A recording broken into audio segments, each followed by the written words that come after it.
Hello everyone, GK की online class में आपका स्वागत है। आज हम आपके लिए लेकर आए हैं वैदिक सभ्यता से संबंधित बहुत इंपॉर्टेंट टॉपिक बौद्ध धर्म। बौद्ध धर्म से रिलेटेड बहुत से क्वेश्चन कॉम्पिटिटिव एग्जाम में पूछे जाते हैं, तो आज हम पढ़ेंगे बौद्ध धर्म सामान्य ज्ञान। आगे बढ़ने से पहले अगर आपने चैनल को सब्सक्राइब नहीं किया है तो चैनल को सब्सक्राइब कर लें और बेल आइकन को प्रेस कर लें ताकि आगे आने वाली हर वीडियो आप तक पहुंच जाए। तो चलिए स्टार्ट करते हैं। बौद्ध धर्म के प्रवर्तक थे गौतम बुद्ध, बौद्ध धर्म के संस्थापक। इनका जन्म 563 ईस्वी पूर्व लुम्बिनी कपिलवस्तु नेपाल में हुआ। इनके पिता का नाम था शुद्धोधन और माता का नाम था माया देवी। गौतम बुद्ध के पिता शुद्धोधन जो थे वो शाक्य क्षेत्रीय कुल के प्रमुख थे और इनके बचपन का नाम था सिद्धार्थ।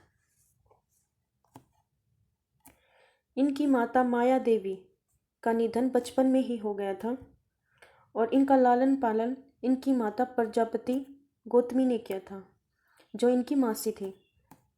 16 वर्ष की आयु में इनका विवाह यशोधरा नामक एक राजकुमारी से हुआ और इनसे इन्हें एक पुत्र राहुल की प्राप्ति हुई।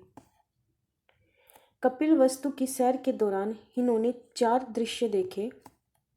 पहला था एक बूढ़ा व्यक्ति, दूसरा देखा एक रोगग्रस्त व्यक्ति, तीसरा इन्होंने देखा एक मृत व्यक्ति और चौथा इन्होंने देखा एक प्रसन्न सन्यासी। फिर संसारिक दुखों से आहत होकर इन्होंने 29 वर्ष की आयु में गृह त्याग कर दिया और गृह त्याग के पश्चात इन्होंने सर्वप्रथम वैशाली में अलार कलाम से सांख्य दर्शन की शिक्षा ग्रहण की और अलार कलाम गौतम के पहले गुरु थे। तत्पश्चात गौतम उरुवेला गया पहुँचे, जहाँ उन्होंने कौंडिन्य, बप्पा, बादिया, महानामा एवं अशागी नामक 5 साधक मिले। फिर ये गौतम गया के निकट निरंजना फल्गु नदी के किनारे कठिन तप के लिए वट वृक्ष के नीचे ध्यान लगाकर बैठ गए। तो कौन सी नदी के किनारे? निरंजना नदी के किनारे। और 35 वर्ष में गौतम को वैशाखी पूर्णिमा की रात्रि को सच्चा ज्ञान प्राप्त हुआ और ये निरंजना नदी के किनारे पीपल वृक्ष के नीचे इनको ज्ञान प्राप्त हुआ। निरंजना नदी के किनारे पीपल वृक्ष के नीचे। बौद्ध परंपराओं में ज्ञान प्राप्ति को संबोधि कहा जाता है। संबोधि कहा जाता है। संबोधि के पश्चात गौतम को बुद्ध कहा जाने लगा। बुद्ध को संबोधि प्राप्ति का स्थान कालांतर में बोध गया के नाम से प्रसिद्ध हुआ। जहाँ इन्हें ज्ञान प्राप्त हुआ था उस स्थान को बोध गया बोला जाता है। ये क्वेश्चन भी पूछा जाता है। जिस पीपल वृक्ष के नीचे बुद्ध को ज्ञान प्राप्त हुआ उसे कालांतर में बोधि वृक्ष के नाम से जाना गया और बोध गया में बुद्ध ने तपसु एवं मल्लिक नामक 2 शिष्य बनाए। तो उस वृक्ष को क्या बोला जाता है? बोधि वृक्ष। और उस स्थान को क्या बोला जाता है? बोध गया। बोध गया से महात्मा ऋषिपतन वाराणसी पहुंचे। फिर इन्होंने सारनाथ में इन्होंने 5 तपस्वियों को अपना पहला उपदेश दिया। तो क्वेश्चन पूछा जाता है सबसे पहले इन्होंने उपदेश कहाँ दिया? तो ये इन्होंने दिया ऋषिपतन सारनाथ में। बौद्ध धर्म परंपराओं में बुद्ध के प्रथम उपदेश देने की घटना को धर्मचक्र परिवर्तन कहा गया। जो इन्होंने पहला उपदेश दिया उसको धर्मचक्र परिवर्तन कहा गया। महात्मा बुद्ध के अनुयायी शासकों में थे एक बिंबिसार, अजातशत्रु, प्रसेनजित, अशोक, कनिष्क इत्यादि। ये सब इसके प्रवर्तक थे। अशोक ने तो अपने पुत्र राहुल और अपनी पुत्री को श्रीलंका भेजा था बौद्ध धर्म के प्रचार के लिए। बौद्ध धर्म में दीक्षित होने वाली प्रथम महिला इनकी माता थी, वे माता प्रजापति गौतमी। 80 वर्ष की आयु में 483 ईस्वी पूर्व मल्ल राज्य कुशीनगर में महात्मा बुद्ध का निधन हो गया। तो क्वेश्चन पूछा जाता है इनका निधन कहाँ हुआ? कुशीनगर में। कब हुआ? 483 ईस्वी पूर्व में। कितने वर्ष की आयु में हुआ? 80 वर्ष की आयु में। तो ये सारे कंसेप्ट याद रखना। बौद्ध परंपराओं में महात्मा बुद्ध के निधन को महापरिनिर्वाण कहा गया है। इनके निधन को बोला गया है महापरिनिर्वाण। बौद्ध धर्म में अनिश्वरवादी तथा इसके अनुसार आत्मा का कोई अस्तित्व नहीं है। बौद्ध धर्म के 3 रत्न हैं, याद रखना, बुद्ध, धम्म एवं संघ, पूछे जाते हैं पेपर में।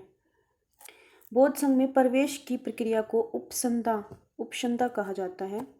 बौद्ध संघ में प्रवेश की न्यूनतम उम्र सीमा 15 रखी गई है। संघ में शामिल होने वाले बौद्ध धर्मावलंबी भिक्षुक कहलाते हैं और गृहस्थ जीवन बताने वाले को उपासक कहते हैं। बौद्ध धर्म के विषय विशुद्ध ज्ञान पाली भाषा में दिए गए हैं और इनका प्रमुख ग्रंथ है त्रिपिटक और ये लिखा गया है पाली भाषा में। बौद्ध धर्म का एक ग्रंथ है त्रिपिटक जो लिखा गया है पाली भाषा में, इम्पोर्टेंट है। बौद्ध सम्मेलन, इनकी मृत्यु हुई थी 483 ईस्वी पूर्व। उसके बाद पहली बौद्ध संगीति हुई राजगृह में और उस टाइम पे शासक थे अजातशत्रु 483 ईस्वी पूर्व और अध्यक्षता की थी महाकश्यप उपाली ने। ठीक 100 साल बाद दूसरी संगति हुई वैशाली में और उस टाइम शासन था कालाशोक का और ये हुई 383 ईस्वी पूर्व। शाबा कमी कालाशोक ने इसकी अध्यक्षता की थी। तीसरी बौद्ध संगति हुई पाटलिपुत्र अशोक, उस टाइम पे शासन था अशोक का और ये हुई 253 ईस्वी पूर्व, पूरे 80 साल बाद। मोगलीपुत्र तीस ने इसकी अध्यक्षता की। और चौथी बौद्ध संगति हुई कुंडलवन कश्मीर में और उस टाइम शासन था कनिष्क का और ये हुई प्रथम शताब्दी में। वसुमित्र और अशोक घोष ने इसकी अध्यक्षता की थी। चतुर्थ बौद्ध संगति के बाद बौद्ध धर्म 2 भागों में बट गया, एक था हीनयान और दूसरा महायान। जातक में बुद्ध की पूर्व जन्म की कहानियां वर्णित हैं। जातक एक बुक है जिसमें बुद्ध की पूर्व जन्म की कहानियां वर्णित हैं। हीनयान का प्रमुख ग्रंथ है कथावस्तु, जिसमें महात्मा बुद्ध का जीवन चरित्र अनेक कथानक के साथ वर्णित है। बुद्ध के जीवन की विभिन्न अवस्थाओं के प्रतीक, हाथी जो है वो बुद्ध के गर्भावस्था में आने का प्रतीक है।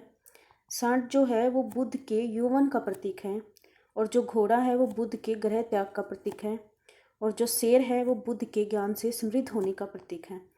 याद रखना, ये सारे इंपॉर्टेंट है। अब आते हैं भारत के महत्वपूर्ण बौद्ध मठ। पहला है टाबो मठ, ये है तबो गांव हिमाचल प्रदेश में। सेकंड है नामग्याल मठ, ये है धर्मशाला हिमाचल प्रदेश में। थर्ड है हेमिश और थिक्से मठ, ये दोनों है लद्दाख में। फिर आता है सासुर मठ, ये है लाहौल हिमाचल प्रदेश में। फिर आता है मिड्रालिंग मठ, ये देहरादून उत्तराखंड में, इंपॉर्टेंट है ये सारे। फिर आते हैं रूमटेक मठ, ये है गंगटोक सिक्किम में। फिर आते हैं तवांग मठ, ये है अरुणाचल प्रदेश में।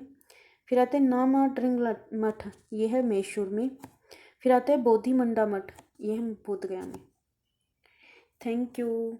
कल हम बौद्ध धर्म से रिलेटेड इंपॉर्टेंट MCQs को करेंगे, तो चलिए कल मिलते हैं नेक्स्ट पार्ट में।